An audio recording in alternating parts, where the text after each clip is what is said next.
قبلها وطالع يرون بتكو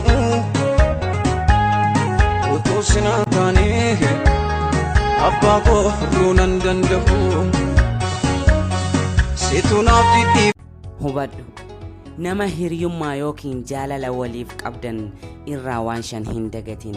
Tokko nama yeroo isaati waliin gubaa jiru irraan dabarfattee kan biraa hin yaadin yookiin namni ati isarraa yaaddu kuni boodarraa amma isaasiif hanqata.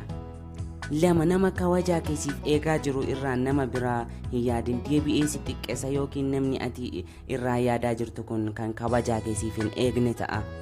Sadii nama jaallattu yoo ittiin wallalte miidhamaa fakkaattee iccitii isaa nama biraatti hin dubbatin yookiin namni sunillee dabarsee nama biraatti si dubbata. Afur nama kolfee siin taphatu hunda garaa kooti jettee hin amanin. Shan nama hammeenya hiriyaa keetii sitti dubbatu daddaftee iccitii kee ittiin himatin akkuma kan namaa sitti himaa jiru keetillee dabarsee namaaf hima waan ta'e. Gaafa mataa kee jijjiiruuf lafaa kaate kan duratti dura dhaabbatu namootuma naannoo kee jiranidha. Hiriyoota keetii fi namoota ati hedduu itti dhiyaatu dabalatee hanga maatii kee ga'utti isin deeggaran. Gaafa ati kufaatii kaleessa keessa turte keessaa ka'uuf ol harkifattu silaalaniiti sitti qoosan sitti qoflaniiti muudii sitti qabatan. Yoo ati waan hubatte tokko nama hubachiisuuf dubbatte yookaan barreessite hiriyootuma keetu duratti tuffata. Amma kun maal beekaa nutti iyya nama siin jiru ufaatu heddummaata. Wanni tokko kan sirriitti jabeessitee beekuu qabdu obboleessoo. Kaayyoon kee yookaan wanni ati qabattee lafaa kaatiin tokko yoo nama hin ajaa'ibsiifne yoo waan hin milkooyne fakkaatee namni sitti hin kofalle ati waan haaraa harkaan qabdu beeki waanuma duraan itti jirtuu fi baratamaa ta'e naannessaa jirte jechuudha. Furmaanni jiru waanuma tokko qofaa quba qabaadhu abbaa fedhes haa ta'u nama dandeettii keessa kee jiru baaftee akka dubbattuuf gubuu sitti ta'u hunda ofirraa fageessi ati sirraa fagaadhu.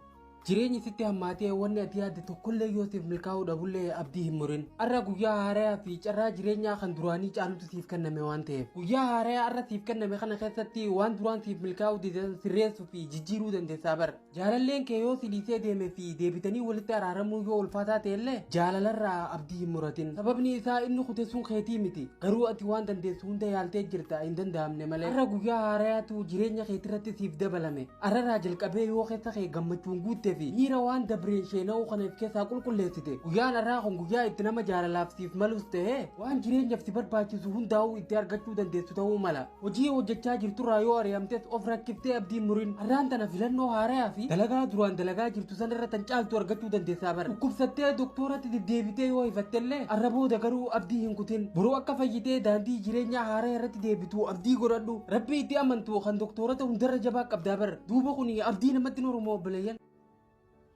Jireenya kee keessatti nama kamillee gabbuuftee ilaalin hiyyeessi dhabaan qaamaa irrataan maraataa fi dhukkubsataan hundi ilma namaa kabajaan isaaf maluudha. Ati nama cimaa tokko ta'uu dandeessa garuu yeroon si caalaa jabina akka qabu hin irraanfatin. Atiin kun boruu eessa akka jirtu of hin beektu. Namoonni arraa ati tuffattu kunis boruu eessa akka jiran beekuun ni ulfaata. Nama hunda akkaataa mul'ata isatti hubadhuutii kabaji. yeroo fidee boru maaltu akka ta'u hin beekamuuti. Namni maal naan jaa osoo hin taane ani maalin namaan jaa jechuurratti xiyyeeffadhu. Wantoonni namni ittiin madaalamu inni guddaan yeroo jajjabinaatii fi haala mijataa keessa jiru akkasuma bakka inni arraan tana dhaabbatuu ni miti. Yeroo rakkoo fi haalli mijataan hin jirrellee bakka inni dhaabbatuu ni malee barbaadamaa ta'uudhaaf barbaachisummaan kee baramuu qabaati quba qabaadhu. Of ta'uu jechuun mataa keenya maalii fi eenyuunillee wal fakkeessuu dhabuu jechuudha. Of ta'uun waan salphaa miti. Garuu nama biratti fakkaachuurra hin ulfaatu. Adda adda akka taanu osoo barbaadu baate rabbiin hunda keenya wal fakkeessee nu uuma ture. Eenyummaa kee jaaladhu. Ati bar uumaa nama hundarraa addaa tokko. Qofla kee namni tokkolleen siif hin qoflu. Haasawa kee namni tokkolleen dubbachuu hin beeku. Haala fi amala keetis addatti suma qofaaf kan kennamedha. Nama biraa fakkaachuuf hin rakkatin. Kan biraa fakkaachuuf hanga feene yoo dhamaanillee ta'uu hin dandeenyu bar. Namoonni biraatis nu ta'uu gonkumaa hin danda'an. Namni hundi kan irraa bareedu uffata likkii isatti hodhame yoo uffateen nama biratti fakkaachuuf yaaluun uffata likkii nama biratti hodhame uffannee akka nurraa bareedu eeguu jechuudha. Namoota birootiin of madaaluun dhukkuba guddaan kan jedhu namni filosoofii biyya Hindii Ooshoon sababni inni nuuf kaayu mataa kee namoota birootiin gaafa wal dorgomsiisu waan ati argattu nama sanirra wayyaa yoo taate boona yeroo ta'u nama sanii gayyoo taate immoo hinaaffaadhata. Ji'aa fi aduu waliin dorgomanii bara lameenuu yeroo mataa isaaniitti ifa mataa isaanii nuuf laatan waan hunda caalaa bareedina ilma namaa kan ibsu of ta'uudhaa beeki. Guddinni gaara tokko xiqqeenya nama dhaabbatee ilaaluutiin madaalama. Wanni sii ol ta'e hin jiru. Waan ati isaa gad taatetu jira malee. Wanni ati hin dandeenye hin jiru.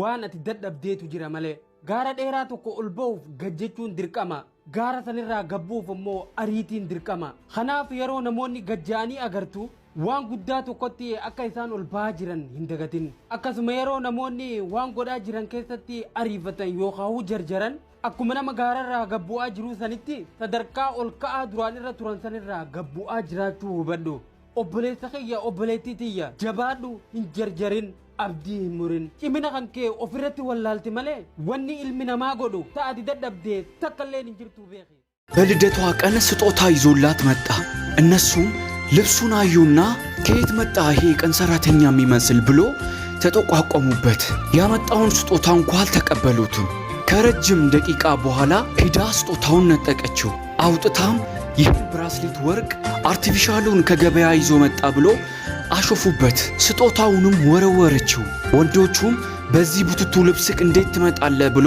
አሾፉበት ከዛም መጣችና እንካ ያዘው ልብስ ቀይርበት ብላ ሳንቲም ሰጠችው ልጁም ምን ነው ባልመጣው አለ ከጥቂት ደቂቃ በኋላ ፍቅረኛዋ መጣ እሷም ተመልከት ይሄ ቡትቷም ለዛሬ የክብር እንግዳችን ነው አለች ፍቅረኛዋም ዞር ብሎ እንዴት መጣ ካለው ከዛንም ታቋለ እንዴ አለችው እሱም አዎ አለቃይ ነው የሱ ሆቴል ውስጥ ነው የምሰራው አላት በዚህን ጊዜ ሁሉም ደነገጡ በመጨረሻም ሄዶ እንደዚህ አላት ይህን ወርቅ አያቴ ነበር የሰጠችኝ ዋጋው እጅግ በጣም ውድ ነው አላት ለሷ ደግሞ ዞር ብሎ አንቺ የሰጠሽኝን ብር እጥፍ አድርጌ ሰጥሻለሁ አላት አንዳንድ መርዛማ ሰዎች ባላችሁ ጉድለት ላይ ቆሞ ሊሰብራችሁ ይፈልጋሉ ከነንደዚህ አይነት ሰዎች ተጠንቀቁ እስከዚህ ድረስ ቪዲዮውን ስላያችሁልኝ እጅግ በጣም አመሰግናለሁ utale yeron bite ko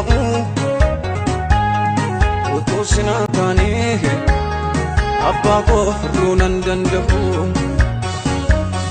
situna